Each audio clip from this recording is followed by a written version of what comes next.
जय हिंद एवरीवन, स्वागत है आपका वी नेशन ट्रिपल वन के एक नए एपिसोड में जहां आपके लिए लेकर आते हैं इंडियन डिफेंस की प्रमुख अपडेट्स को सबसे पहले। तो चैनल को सब्सक्राइब करना मत भूलिएगा।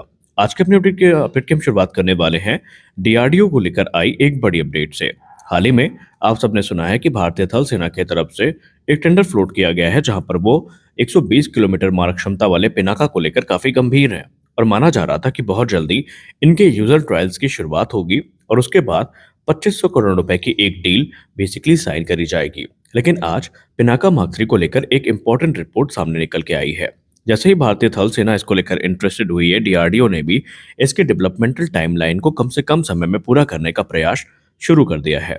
अब 120 किलोमीटर मारक क्षमता वाले पिनाका रॉकेट सिस्टम की बात करें तो भारतीय थल सेना एक तरफ जहां फास्ट ट्रैक प्रोक्योरमेंट की तरफ जा रही है, तो वहीं मीडिया संस्थान आईडीआरडब्ल्यू की रिपोर्ट में यह बताया गया कि ऑलरेडी पिनाका मार्क 3 अपने डेवलपमेंटल ट्रायल्स के लिए यूजर ट्रायल्स के लिए पूरी तरीके से तैयार है, क्योंकि पिनाका मार्क 3 का ऑलरेडी एक जो प्री प्रोडक्शन वेरिएंट है ये तैयार किया जा चुका है, जो कि टेस्टिंग के लिए अब रेडी है। सोर्सेज ये भी इंडिकेट करते हैं कि रही बात इसकी गाइडेंस टेक्नोलॉजी की, तो यहाँ पर डीआरडीओ ने एक समझदारी का काम किया है। डीआरडीओ ने पिनाका मार्क 3 का जो गाइडेंस सिस्टम है या गाइडेंस टेक्नोलॉजी है, इसको बेसिकली कॉम्बैट प्रूवन जो गाइडेड पिनाका है हमारा, जो कि 75 किलोमीटर की मारक क्षमता रखता है, उससे ही डेराइव किया है। जिसके चलते जो टाइमलाइन है वो काफी शॉर्ट हुई है। अब क्योंकि 75 किलोमीटर मारक क्षमता वाला जो गाइडेड पिनाका है, उसका गाइडेंस सिस्टम मल्टीपल टाइम तो सक्सेसफुल ट्रायल्स है को पूरा कर चुका है, तो इसका सीधा मतलब ये है कि यहाँ पर डिराइव करना हमारे लिए बेनिफिशियल था, क्योंकि इससे जो डेवलपमेंटल रिस्क है वो भी कम हुआ है और जो ट्रायल से इंडक्शन का ट्रांजिशन है ये भी एक्सेलरेट हुआ है। और अपकमिंग ट्रायल्स में अब जो मेन उद्देश्य होगा वो होगा इसकी एक्सटेंडेड रेंज परफॉर्मेंस कैसी होती है इसको वैलिडेट करना, जहाँ पर अलग अलग कंडीशन अलग अलग सर्कमस्टेंसेज में ये जो टेस्ट है वो आयोजित किए जाएंगे और उसके बाद जो ऑपरेशनल रिक्वायरमेंट है सेना की वो देखी जाएगी पूरी हो रही है या नहीं। अगर हो रही है तो फिर इसको एक सर्टिफिकेशन जो है वो मिल जाएगा और फिर भारतीय थल सेना कॉन्ट्रैक्ट को फाइनलाइज कर सकती है। अब अगर हम अक्टूबर की रिपोर्ट की बात माने तो अक्टूबर में भी ये रिपोर्ट सामने निकल के आई थी कि 2026 की शुरुआत में इसके जो टेस्ट है वो आयोजित किए जा सकते हैं। और अब माना जा रहा है कि एक बार जैसे ही ये यूजर ट्रायल 2026 में शुरू होते हैं और इनको पूरा कर लिया जाता है, तो भारतीय थल सेना बिना किसी देर किए फास्ट ट्रैक प्रोक्योरमेंट के अंतर्गत इनका जो ऑर्डर है वो प्लेस करेगी, जो कि तकरीबन 2500 करोड़ रुपए का होने वाला है, जो कि ये प्रदर्शित करता है कि भारतीय थल सेना किस प्रकार से अपने लॉन्ग रेंज की जो प्रिसीजन स्ट्राइक कैपेबिलिटी है उसको ताकतवर बनाने में लगी हुई है। क्योंकि ऑपरेशन सिंदूर के बाद हमने बहुत सारे जो मेजर डेवलपमेंट है भारतीय थल सेना से होते देखे हैं। यहाँ पर भारतीय थल सेना अब अपनी आर्टिलरी कैपेबिलिटी को लेकर के कोई भी रिस्क या कोई भी कॉम्प्रोमाइज करने को तैयार नहीं है। हालांकि अगर हम रक्षा विशेषज्ञों की बात माने तो मल्टीपल ट्विटर स्पेसेस में हमें ये सुनने को मिला और मल्टीपल हमें जो आर्टिकल्स हैं उनमें ये देखने को मिला कि अभी भी तकरीबन 200 किलोमीटर या उससे ज़्यादा मारक क्षमता वाले जो पिनाका हैं या गाइडेड रॉकेट्स हैं इनकी डिमांड की जा रही है। और आने वाले भविष्य में कोई संदेह नहीं है हमें डीआरडीओ की कैपेबिलिटी में कि ये काम पूरा होता भी नजर आ जाए। अब यहाँ पर सबसे खास चीज़ ये है कि ऑर्डर कब तक पूरे किए जाएंगे।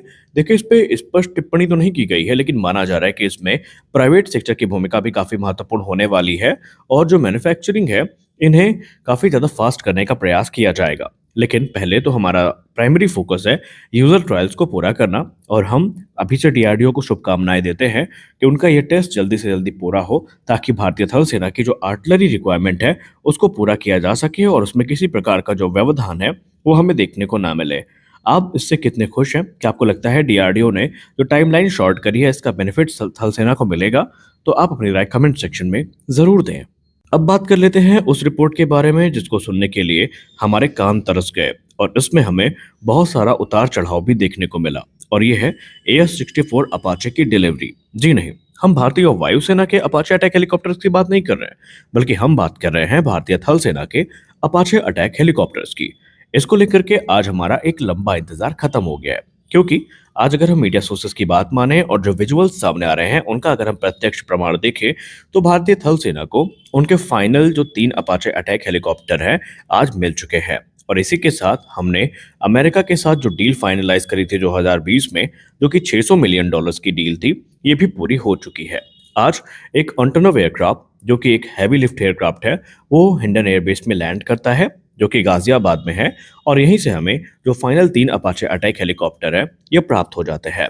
अपाचे अटैक हेलीकॉप्टर को लेकर हमने हाल ही में एक वीडियो बनाई थी जहां पर हमने आपको बताया था कि AS-64 अपाचे दुनिया में फ्लाइंग टैंक के तौर पर जाने जाते हैं क्योंकि ये हेलीकॉप्टर जितने घातक है उतने ही ज्यादा सिक्योर भी हैं और इनको लेकर ये कहा जाता है कि एक बार जब ये युद्ध में उतरते हैं तो एनिमी के लिए ये साक्षात काल का दूसरा रूप होता है। इन्हें फ्लाइंग टैंक की संज्ञा इसलिए दी गई है क्योंकि ये हेलीकॉप्टर एक तरफ जहां अपने 30 mm की चेन गन का यूज करके एनिमी को बहुत ज्यादा नुकसान पहुंचा सकते हैं, तो वहीं एनिमी के जो आर्मर्ड कॉलम है, मेन बैटल टैंक है या बंकर्स हैं, उनके लिए इसकी AGM-114 हेलफायर जो कि एक एंटी टैंक गाइडेड मिसाइल है वही काफी है। और एक बार जब AGM-114 किसी टारगेट पर लॉक करती है तो बिना उनको ध्वस्त किए ये वापस नहीं आती। और वहीं एरियल थ्रेड्स के लिए जो कि आज के मॉडर्न वॉरफेयर में ज़्यादा कॉमन हो गए हैं, फिर चाहे वो लोइटरिंग म्यूनिशन हो, चाहे वो ड्रोन्स हो या फिर छोटे हेलीकॉप्टर्स हो, इनको काउंटर करने के लिए भी ये हेलीकॉप्टर कैपेबल है। इसमें हमें Stinger air to air missile देखने को मिलती है जो कि एरियल थ्रेड्स को भी टारगेट कर सकती है और उन्हें न्यूट्रलाइज कर सकती है। और इसमें इसके अलावा जो 70 mm के रॉकेट्स हैं वो भी देखने को मिलते हैं। अब इसको फ्लाइंग टैंक की संज्ञा एक और चीज के लिए दी जाती है। दरअसल ये हेलीकॉप्टर जितना घातक है उतना ही ज्यादा सिक्योर भी है। इसको लेकर ये कहा जाता है कि इसका जो आर्मर्ड केबिन है ये मल्टीपल हिट्स को सरवाइव करने के बाद भी पायलट को सेफली लैंड करवा सकता है। और इसके जो रोटर है उनको लेकर ये क्लेम किया जाता है कि डैमेज होने के बावजूद भी ये रोटर हेलीकॉप्टर पे किसी प्रकार का कंट्रोल नहीं खोते हैं और इसके चलते जो पायलट्स हैं उनका काम काफी आसान हो जाता है। अब ये जो हेलीकॉप्टर है मुख्य तौर पर प्रिसीजन स्ट्राइक के लिए यूज किया जाता है, क्लोज एयर सपोर्ट के लिए यूज किया जाता है, एंटी आर्मर ऑपरेशन के लिए यूज किया जाता है। ये काफी हद तक जो रिकॉन मिशन है, जिनको हम रिकॉनेसेंस मिशन भी कहते हैं, उनकी पूर्ति के लिए भी इसका यूज होता है। इसके जो एडवांस फीचर है, फॉर एग्जांपल इसके इनहैंस्ड सेंसर हो गए, नाइट विजन सिस्टम हो गए, इम्प्रूव्ड इंजन हो गया जो है, इसके अलावा जो दूसरे टेक्नोलॉजीज हैं वो काफ़ी ज़्यादा हेल्पफुल होती हैं किसी मिशन को एग्जीक्यूट करने के लिए।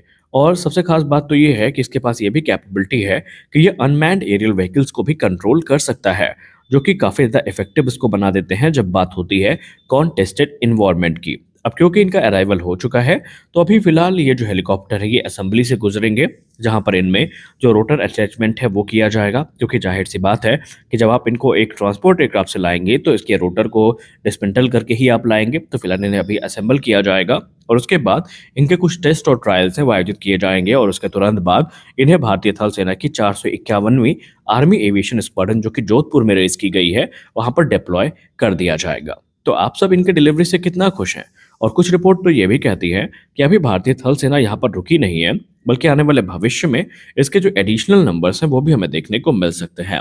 लेकिन सवाल ये उठता है कि LCS प्रचंड के होते हुए क्या हमें वाकई अब इन हेलीकॉप्टर्स की जरूरत है? इसका जवाब आप दीजिए। आप क्या सोचते हैं कि अब हमें LCS प्रचंड के अलावा किसी पे जाना चाहिए या नहीं? कमेंट सेक्शन में जरूर बताएं। मिलते हैं अगले वीडियो में, तब तक के लिए जय हिंद।